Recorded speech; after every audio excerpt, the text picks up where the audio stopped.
समेस्तांक नमस्कार। हांव रायन मॅग्नेटो।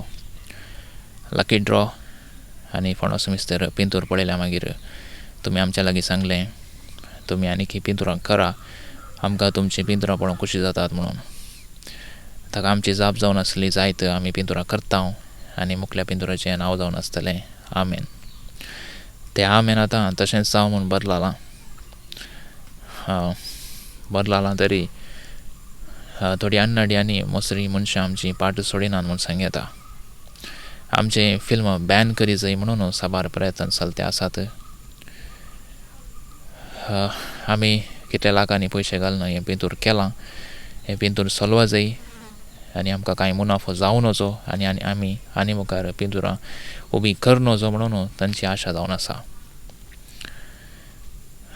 आमच्या युवजनांनी गांवांत रावन स्व उद्योग करीचे म्हणून आमी सांगता, पूण अशें करतना आमकां कितलो पाठिंबो मेळटा म्हणून हांवें अनुभव केला।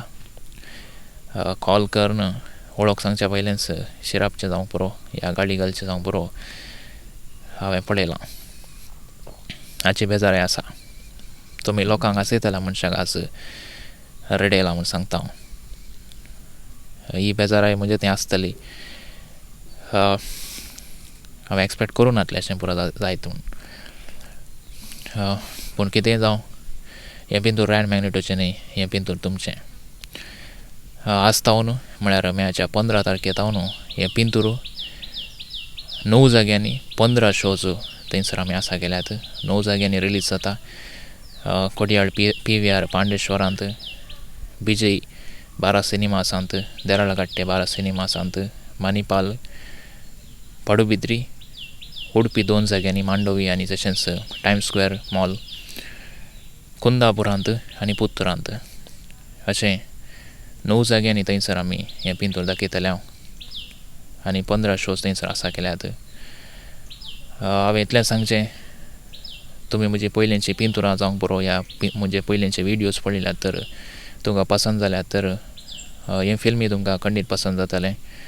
आमी कितलें मनोरंजन आमच्या आदल्या फिल्मांनी दिलां, ह्या आदल्या विडियोसांनी दिलां, तेंच ह्या मुखल्या फिल्मांतूय आमी तशेंच प्रयत्न केलां आनी प्रिमियर शोजाचे रिव्यूज रिएक्शन्स थंयसर आसात आमच्या युट्यूबार, तुमी थंयसर पळया। म्हजी अभिरुची कितें आसा या म्हाका कितें आशा आसा कोंकणी इंडस्ट्रींत मुखारेची,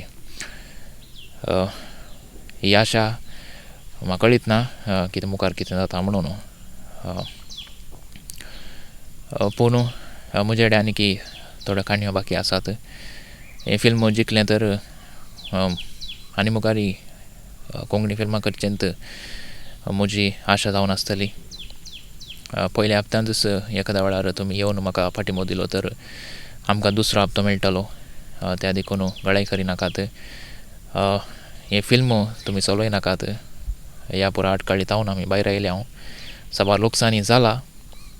कितेंय जावं, हें पिंतूर तुमी थंयसर तुमच्या लागशिल्ल्या थिएटरांनी वचून पळया आनी रायन मॅग्नेटोक तुमी थंयसर बेसांव दिया। देव बरें करूं।